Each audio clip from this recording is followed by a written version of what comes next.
आज हम आपको बताएंगे क्या कहा महाराज ने नरेंद्र मोदी जी के बारे में और साथ में किस प्रकार एक हिंदू माँ को धोखा दिया दो मुस्लिम रेडी पटरी वालों ने। हाल में इलेक्शन आता है और इस बार इलेक्शन के लिए बहुत हलचल चल रही है, बहुत सारी प्रक्रियाएं चल रही है। कुछ एमएलए वगैरह यहाँ मेरे बाजू में बैठे हैं, भाग्यशाली आत्माएं मैंने देखा। और एक बात बताऊं, मैं तहे दिल से बताना चाहता हूं, हम साधु है, हम निष्प्रिय है, कंचन कामिनी के त्यागी है। और मैं आज आप लोगों को खुले मन से कहना चाहता हूं, यदि देश को पवित्र बनाए रखना है, हजारों साल की गुलामी की जंजीरों से इस देश को हजारों साल तक सुरक्षित रखना है, तो आज नींव को मजबूत डालना पड़ेगा, फाउंडेशन मजबूत बनाना पड़ेगा। और ये भारतीय संस्कृति और ये हिंदुत्व की पराकाष्ठा को यदि हमें सुरक्षित रखना है तो उसका एकमात्र आधार पुण्यशाली। यदि ऐसे कदम नहीं उठाए होते तो भारत देश की रिजर्व बैंक को भी मॉर्गेज रखने के दिन आते। जो त्यागी पुरुष है वो व्यक्ति जो भी निर्णय करेगा वो देश के हित में निर्णय करेगा। और सच कहता हूं, नरेंद्र मोदी जी हमारे कोई रिलेटिव नहीं रखते हैं। प्रकरण कुछ इस प्रकार का है कि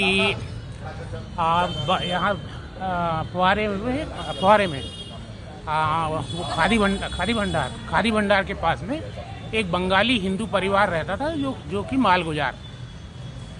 उसके जबलपुर जिले के आसपास के गांव में लगभग 500 एकड़ ज़मीन और जबलपुर शहर के अंदर भी करीब 100 करोड़ की प्रॉपर्टियां हैं, जिसमें फुहारे में लगी हुई लगभग 1 एकड़ का खाली प्लॉट है। अभी पहले बिल्डिंग बनी हुई थी और उसके अलावा अंधेर देव में बहुत बड़ी बड़ी दुकानें हैं। तो इस प्रकार लगभग 500-700 करोड़ की टोटल उस परिवार की प्रॉपर्टी थी, जो कि बंगाली हिंदू महिला थी। उसके 2 बेटे थे, एक 38 साल का और एक 40 साल का। तो उस परिवार के मकान के सामने 2 मुस्लिम आए, वो ठेला लगाते थे, वो फल बेचा करते थे। उन्होंने वो अम्मा जी से रिक्वेस्ट करी कि हमें शाम को, आपको बहुत बड़ा परिसर है तो हमारा ठेला जो है ये शाम को अपने यहाँ पार्क कर ले दिया करिए और फल की टोकरियाँ हम आपके एक कमरे में रख देंगे, उसके बदले में हम आपको मासिक किराया दिया करेंगे। वो ऐसा इस प्रकार से उनसे घनिष्ठता बनाई और in due course of time, समय के साथ में, पहले एक लड़का की संदिग्ध परिस्थितियों में मौत हुई, जवान लड़के की 38 साल की। उसके बाद उनके दूसरे लड़के की भी 40 साल में संदिग्ध परिस्थितियों में मौत हो गई। उसके बाद जो है वो महिला अकेली बची। तो जैसा कि हमारा इन्वेस्टिगेशन बोलता है कि उस महिला को वो लोग वहाँ से उठा के नए मोहल्ले में ले गए कहीं, और उसके बाद वो महिला की भी संदिग्ध परिस्थितियों में मौत हो गई। उसके बाद जब ये मौत हो गई तब उन मॉमडेंस के पास में 2 रजिस्टर्ड विल उस महिला की मिली, जिसके आधार जिसमें ये लिखा था कि जितनी भी चल संपत्ति उस बंगाली परिवार की है वो सारी की सारी उन फल ठेले वालों को वो उनको विल करती हैं। उस विल के आधार पे उन 2 मॉमडेंस ने, जो आरोपी हैं, उन्हें भिन्न भिन्न तहसीलदारों के यहाँ जाके उस विल के आधार पे अपना नामांतरण कराया और नामांतरण कराने के बाद अधिकांश प्रॉपर्टियां जो है वो बेच चुके हैं। जब शमशान घाट का इन्वेस्टिगेशन किया गया तो वहाँ शमशान घाट के रजिस्टर में लिखा पाया गया है कि उस बुढ़िया को, जिनका नाम प्रभा मुखर्जी था, उनको मौत के बाद में शमशान घाट ले जाने वाले 2 मुस्लिम आरोपी जो हैं वो था और एक प्रॉपर्टी ब्रोकर दर्शन आहूजा। इस सब की शिकायत की गई है, जिसकी कि FIR होना चाहिए और उसके बाद पूरा इन्वेस्टिगेशन होना चाहिए। किन परिस्थितियों में 2 जवान लड़कों की मौत हुई और किन परिस्थितियों में वो उस महिला की मौत हुई, वो पैसा जो 500-700 करोड़ रुपए आया है किन किन के खातों में गया है, उसके असली बेनिफिशियरी कौन है।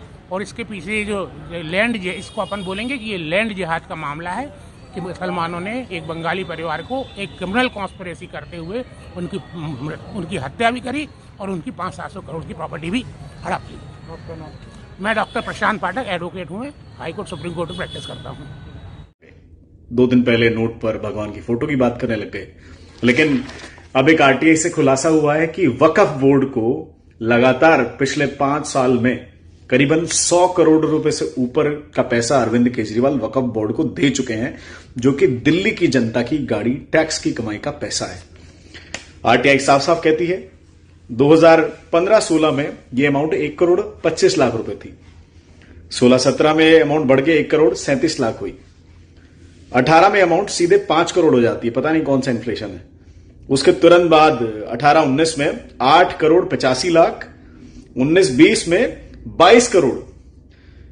2020-21 में नहीं दे पाए क्योंकि कोरोना की व्यवस्था के चलते पैसे की शॉर्टेज थी, लेकिन उसका पूरा खामियाजा भुगतते हुए 2021-22 में सीधे 62 करोड़ वक्फ बोर्ड को दे दिए हैं। अगर आप टोटल कैलकुलेशन करके देखेंगे तो कुछ 100-125 करोड़ के आसपास की कैलकुलेशन है। तो मेरा केजरीवाल जी से यही पूछना है, इतनी हिंदू भक्ति करना चाहते हो, नोटों पर भगवानों की फोटो देखना चाहते हो, तुमने पुजारियों को तो पैसा नहीं दिया, तुमने मंदिर तो नहीं बनाए, यमुना नदी के किनारे रिवर फ्रंट तो नहीं बनाया। हां, तुमने एक काम किया है, गाड़ी कमाई का पैसा टैक्स का वक्फ बोर्ड को जरूर दिया है, जो ना जाने कहां पर इस्तेमाल किया गया है और किस तरह से उस पैसे को बांटा गया है। धन्यवाद दोस्तों।